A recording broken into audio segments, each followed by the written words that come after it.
Chicago Teachers Union House of Delegates passed the following resolution unanimously at its January 10th, 2024 meeting. What is that? They have a lot of whereas is this and whereas is that, and legislation, reparations, and Housing the black homeless. black families and black children leaving the city, and schools that were closed a decade ago, and Black Lives Matter at School Week to begin Black History Month next month. The CTU will host events resolved that the CTU will host events during or around this week and engage in advocacy on an ongoing basis aligned to the national demands for hiring more black teachers and ending the push out of black teachers in our schools. Is that happening? Proper implementation of restorative practices in schools and ending zero tolerance discipline. Teaching students black history and other ethnic studies curricula and funding more counselors in schools as opposed to police officers. The CTU resolved that the CTU encourages its members to wear Black Lives Matter at school shirts to school that week and teach lessons about related topics. You mean like destroying the nuclear family? Oh, I digress. Resolved that the executive board and all CTU delegates and members of their classroom will participate in the BLM at School Week of Action by teaching one or more lessons in our classroom from February 5th through the February 16th and share photos, lesson plans, and activities. And finally, CTU resolved we'll treat this effort as a structure test in our contract campaign to reject curriculum that does not reflect our racial justice values and is not engaging for our students or user-friendly and accessible to educators. I've had enough. So, I mean, that's just so, all the race hustling propaganda from your Ibram Kendis and your Robin DiAngelos and your Ta-Nehisi Coates and, I'm sorry, the work, or at least the complete work of, say, I don't know, Frederick Douglass or Booker T. Washington or modern academics that do not subscribe to the Black Lives Matter agenda, as was so nicely laid out on their website back when they were stood up and supported by corporate America in the summer of 2020. Right, that is not going to be welcome in the schools because they're not interested in teaching American history or even the history of black Americans in full. They're interested in agitprop to, again, produce another generation of ill-educated political activists to continue what we've been doing in Chicago for the last, I don't know, half century at least. I mean, the one thing I would approve of is talking about corporate waste. Where did that $9 million that Black Lives Matter get? Where did that go to? What did that fund? What did that help? That'd be an interesting topic. And then they'll grow up, and those who are able to read and do math at a basic level, which is a small percentage, as we know from the data, maybe they'll end up at the University of Wisconsin Health System.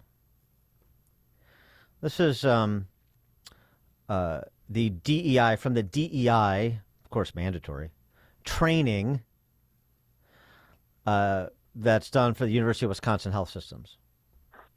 White employees are required to check off examples of their white privilege and white fragility. They're instructed to take steps like yielding positions of power to non-whites to atone for their natural racism. They're also directed to take courses to unlearn the systemic racism they were inherently born with. I'll give you a couple of examples from the worksheets. It's very helpful. From the list, select claims you have been guilty of that are examples of white privilege and fragility in action. How might you become more cognizant of interrupting these claims in the future? So this is an example of white privilege, of systemic racism, if you say this, and you're a honky, to a person of color. Let me give you an example. I disagree. That is racist. Dan, that is an example of white privilege. You are not allowed to state that you disagree about anything, apparently, with a person of color. Really? Okay. Others, I already know this. If somebody tells you something they know that you already know, you cannot say, and it's a person of color, you cannot say that. Well, you're 2-0 now. Okay. Mm-hmm. You say that a lot because you do know. You are generalizing. That also white privilege. What else do we have? You misunderstood me. White privilege. The person of color is incapable of misunderstanding. I'll give you another example. From this list, select assumptions you have been guilty of that are examples of white privilege and fragility in action. And again, how can you be better? These are, so if you say something like this, or you even think it, could be a thought crime, then you are guilty of white privilege. You're othering people of color, and you're part of the systemically racist honky patriarchy.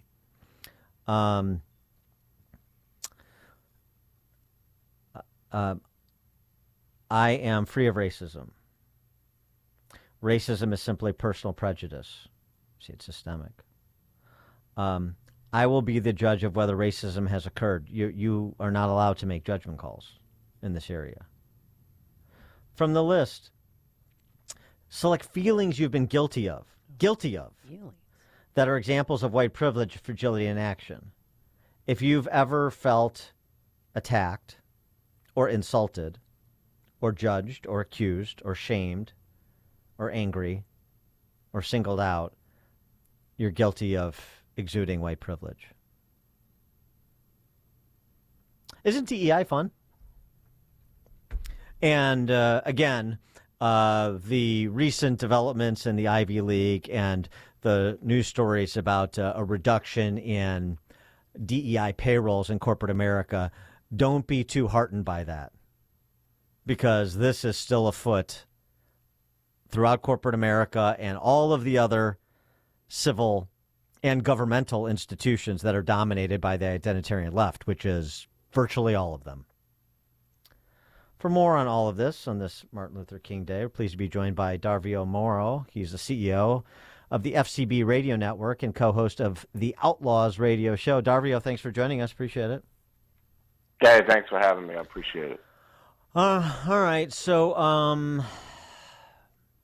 well, you penned this op-ed for Newsweek, and you said we need to get rid of the E in DEI, or DEI, the equity, the equal outcome piece, but keep the diversity and the inclusion. I'm not sure I follow. Explain. Okay, so there's a lot to unpack here, particularly with some of the incredibly ridiculous examples that these people are doing. And as someone who is, known pretty much as a moderate in this space, it drives me nuts to hear the way that people are abusing the concept of diversity and inclusion. Diversity and inclusion has been in existence for 30 years before anybody ever even knew what DEI was. The equity part of that is relatively new.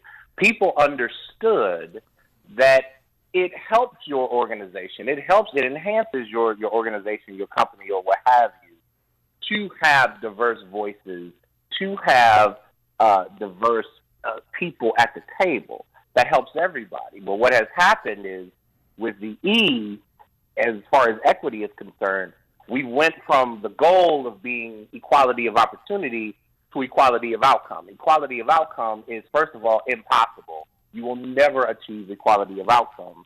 And if you attempt to, you will end up destroying everything that you touch.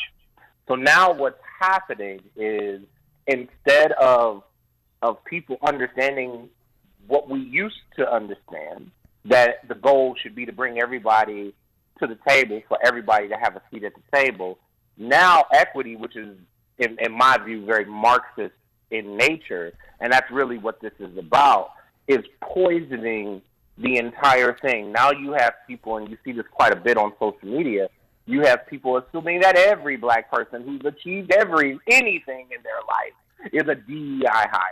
When the whole idea of DEI, as we understand it to be, is a relatively new concept, and it's separate from diversity and inclusion efforts that have been around really since the 80s. Well, diversity and inclusion, I mean, I don't even know what that means. I know that these efforts have been afoot, but they've been of the variety, generally speaking, of this DEI stuff. It's just perhaps not as absurd. It continues to get absurd with each passing day, more absurd with each passing day. But if you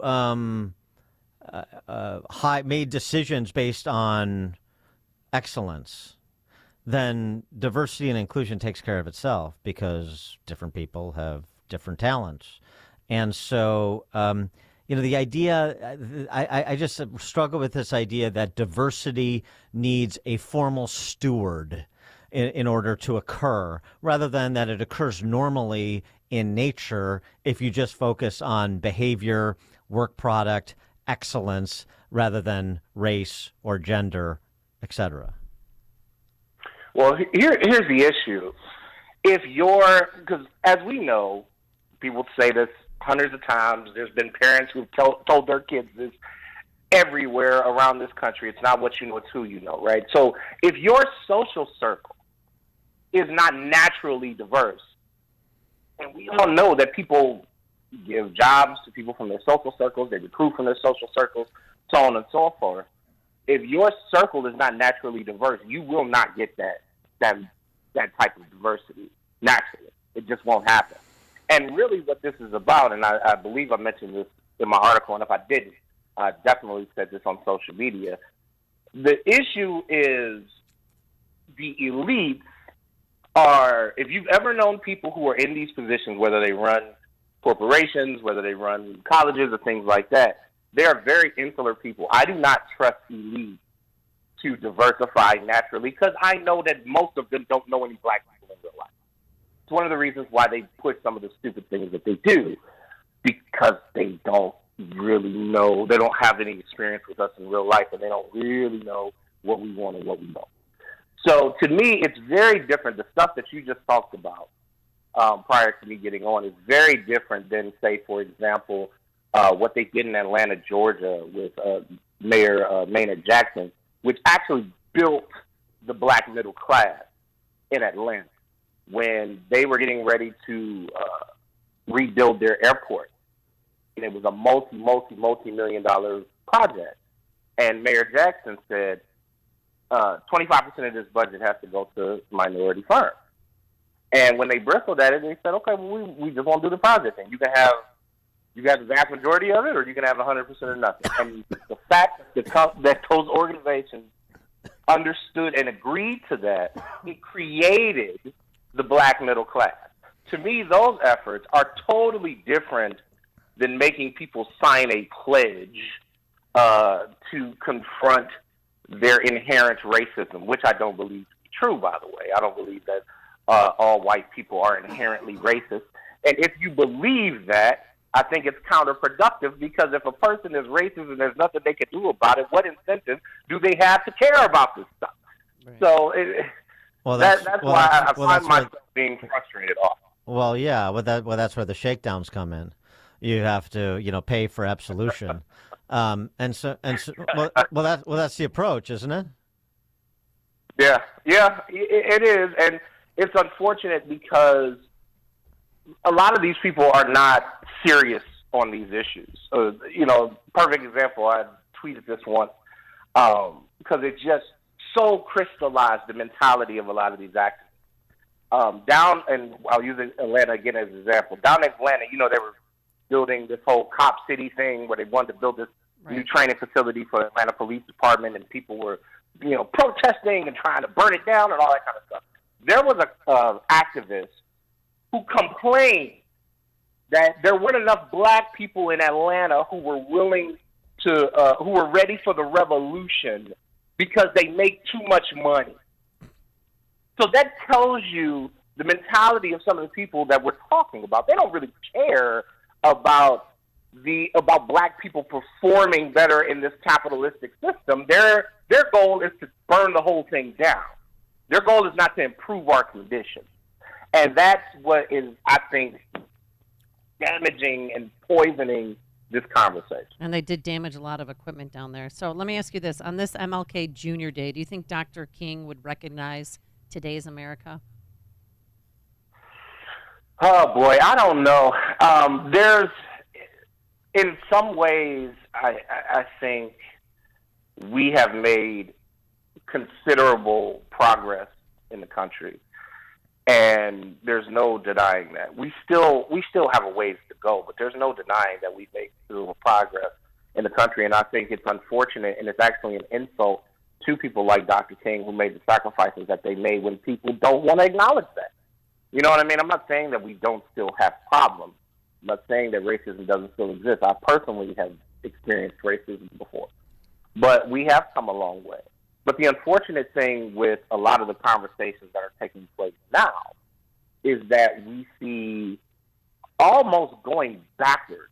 You know, I often complain about we hear in colleges, the black only dorms and the black only graduation. To me, that's going backwards, because if you are black and you come from black culture and our community, I want white people to have understanding of black folks. I want us to spend more time together. I want us to have more cultural exchanges so that you understand me and I understand you. That's what you should want to happen if you actually want to move this thing forward. And unfortunately, the conversations among race in this country right now is what I call the political ping pong game.